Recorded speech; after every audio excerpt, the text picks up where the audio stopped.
Hello, you beautiful people. So today I'm in a quite different location than I probably normally am. I feel like you can still kind of see the nature behind me, only just. But yeah, lots of crazy stuff, lots of crazy updates. But first and foremost, the reason I'm out here and not in my, I guess, normal spot is I kind of blew out my leg a little bit. Nothing serious, I'll be fine. I don't need doctor attention or anything like that, but just don't want to really make it worse. Basically, I was walking around in the house at night, and it gets pretty dark here. There's not like street lights outside or anything. And I just didn't have my flashlight on. My phone was across the house. So basically there's like this ledge in the house somewhere, and I thought I knew where it was. So I like pre-stepped and missed, and basically hurt my leg and my knee. I ended up hitting the ground, but I can walk around. I'm fine, but it's just painful. So it'll heal itself up. Not really worried about that. But the crazy news, which you're probably more interested in, is the cat, Boba. Boba is very good. There's this cat that's next door that's named Tito that they've been hanging out a lot, and we were worried that she was gonna get pregnant, essentially.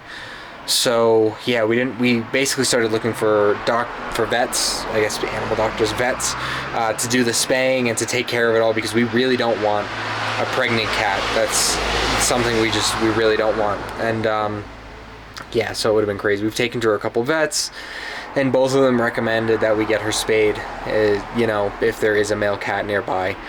So anyway, we start doing that. First of all, it's kind of a pain because Boba does not like to go into town. Boba does not like to leave the house unless it's on her own terms. So yeah, essentially we had to get the cat, drag her into town, and bring her to the vet, and then the vet wanted to do like all this blood work and stuff, which we were really glad about, because not only has Boba been hanging out with this other male cat, Tito, but also she's had like this throat thing where it's like she's been gargling almost something. It sounds really bad. But we took her, got her blood work done, made sure she was good to get spayed, and then everything was copacetic, she was good. We took her back home for the night, and she was ready for the next day. The poor thing has a little bit of like a shaved thing on her like wrist on her arm where they took her blood to like check and make sure that she is healthy and everything. Anyway, we're all set. We get there. We had to go in at like 7:30 in the morning, and the next day we had to go in again at 7:30 in the morning to get it all figured out. So we go in, we bring her in, and me and my partner plan on a bunch of stuff to get done while she is getting spayed, and then we'll deal with her care when we get back. We got a few things to give her the right care that she needed, but we're mostly gonna have to get most of that stuff from the actual vet themselves. So anyway, we're going out, we get breakfast, we're getting ready to go to the bank, and we get a call before our food actually comes at the breakfast place that we're at. And essentially what happened was the vet calls and says, hey, there's something not right. We need you to come in. And at this point, both me and my partner are starting to freak out, because we're like, what do you mean there's something not right? Like, is she okay? Is she hurt? And he was like, no, you need to come in. She's fine, but you do need to come in. Something's wrong. So I leave my partner at the restaurant, the breakfast place, to get food, since there was nothing wrong. And while we were waiting for food, I went to go check out and see what was wrong with the cat, because it wasn't really that far. We literally walked from the cat's, where we dropped the cat off, to get breakfast. I show back up, and the vet's like, hey, I have to show you something. And I was like, oh God, what's wrong with the cat? Like, what do you have to show us? So basically the vet pulls the cat out, who has already started receiving anesthesia and is like oxygen and is under. And basically, as the vet pulls her out and puts her on the table and like lifts her leg, the vet points out, like, so basically this whole conversation in Spanish. The vet's like, so your cat's a girl, huh? And I was like, yeah, that's what the other vets had told us. And he was like, well, no, she's not.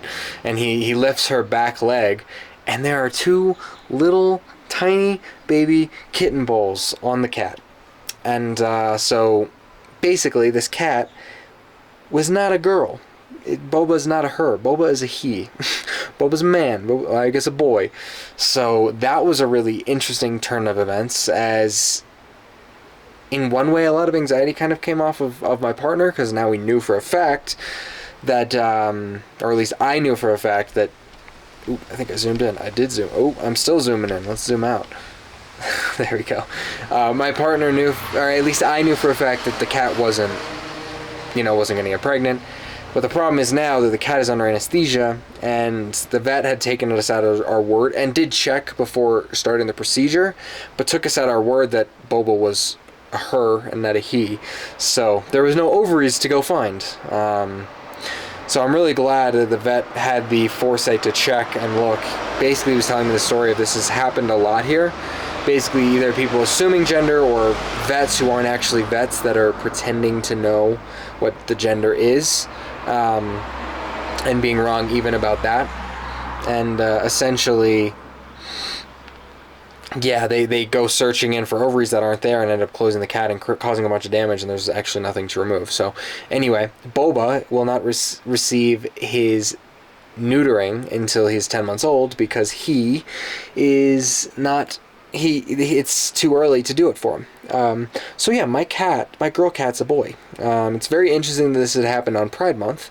A lot of my friends that celebrate Pride Month, I guess, for themselves, and I guess, yeah, I don't know how to say this properly. I celebrate with them, but people who are celebratory of Pride Month because it applies to them and their lifestyle choices. Some of my friends that is in that group, all of them found it very, very funny, and the timing to be very, very funny as well. So that's really what's going on here.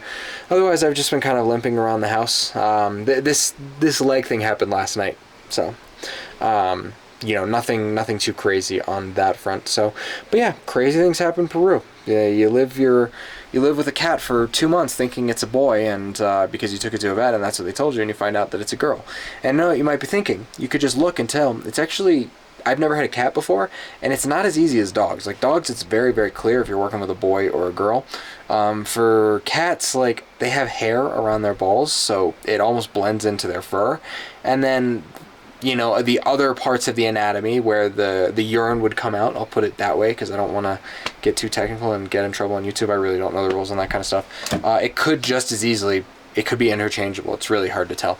So anyway, that was the fun and events of now. Thank you guys so much for listening, and I will see you guys very, very soon.